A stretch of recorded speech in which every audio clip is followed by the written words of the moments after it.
Hi YouTube, this is Quiet Professional 84 here, coming at you with a review of what I consider to be a 3-day rescue pack.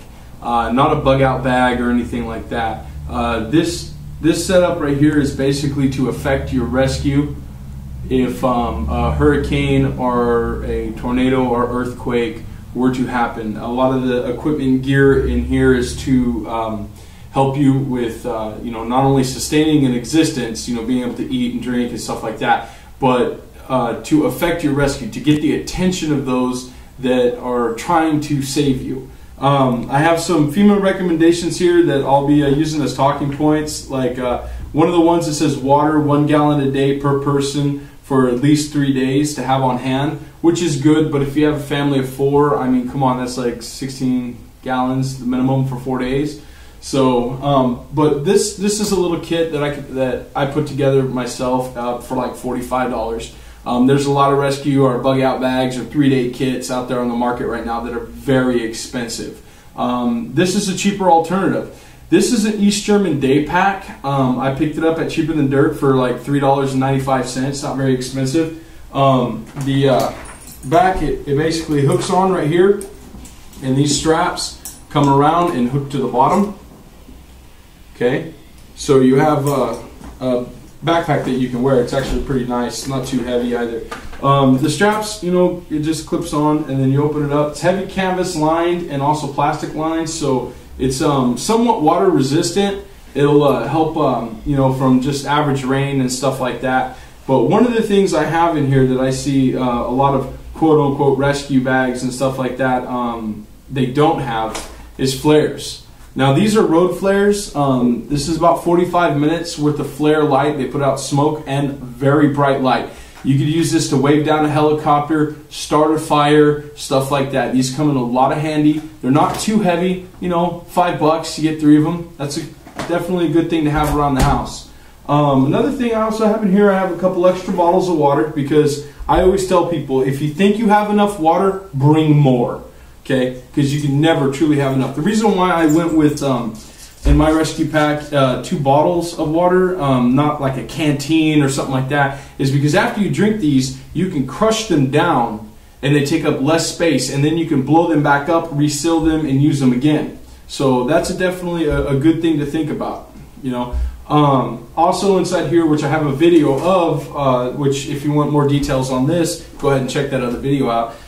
This is an ARC rescue kit. This is pretty much everything you need to sustain your life for 3 days. It's got 3 days worth of water, 3 days worth of food, medical aid, and other things. So go ahead and check that other video out if you want more detailed information on this.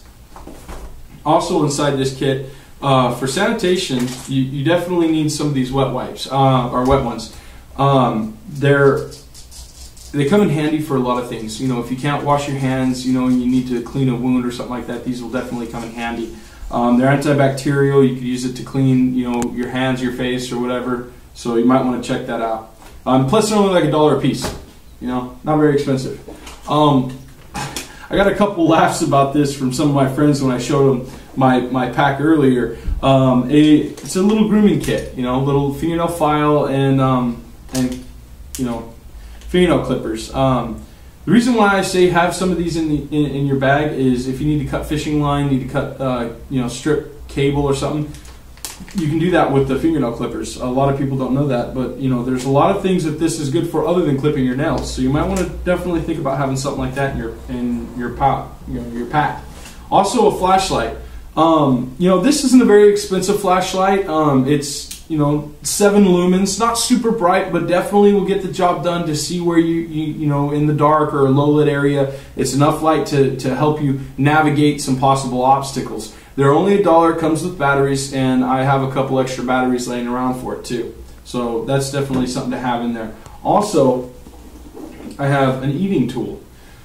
This right here, it's from Light My Fire. It's actually pretty good. I mean, it's relatively strong. It's a knife, fork, and spoon. It's plastic. It's it's actually a high-grade polymer, which is plastic, but different.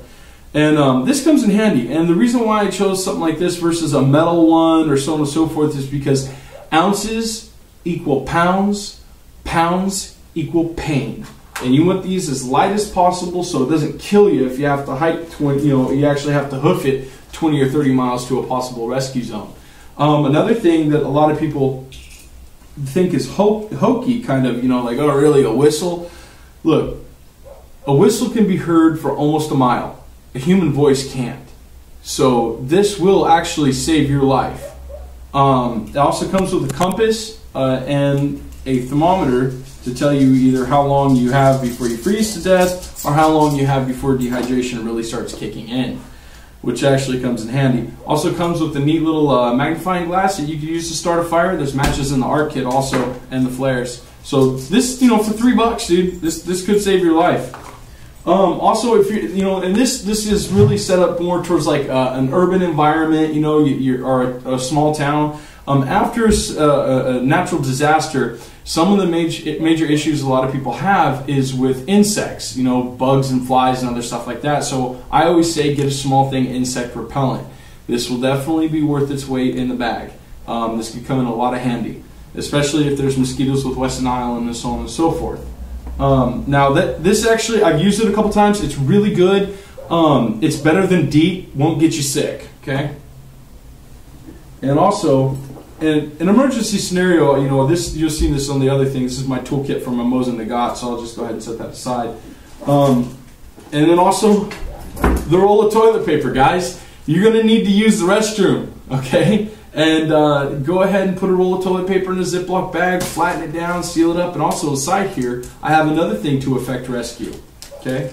Toilet paper is kind of self-explanatory. But the reason why I have this signal mirror inside the toilet paper is, because it is glass and I want it sitting up against something soft. But there is a couple ways to use this. Since this one has a hole in it, you can actually look at what you're doing. I like to also put my hand so I can get to see where the light is and then just start signaling. This can be seen from a very far, literally like 1,000 yards. You can signal somebody with it. You can signal airplanes. You can signal rescue cars. this is a good thing to have. They're like $5-10 at the high end, and they're definitely worth their weight in the pack. So, like I said, $5 here, $1 here, $1 there. We're not talking about a lot of money here. Just to keep you safe, to have a little bit of an insurance policy and something that you can have for your family. The pack is it's $3. It has these hoops on the side and over the top to actually hold a bedroll all the way over the side. So you could actually throw in, and by the way, if you decide to use that for a bedroll or something, I would advise you to get wool blankets. Yeah, they might be itchy, but wool stays warm when it's wet. Cotton doesn't. So cotton kills. So that's pretty much my little 3-day pack here. And some people say, well, you need this or you need that. And yes, I have a larger kit that I do have a water filter and a few other things, but just a little kit to kind of help you along in case a disaster happens. Like I said, you can put all these things together for like $40, $45. They're not super expensive, and it's something to think about. So stay safe, have fun, and have a nice day.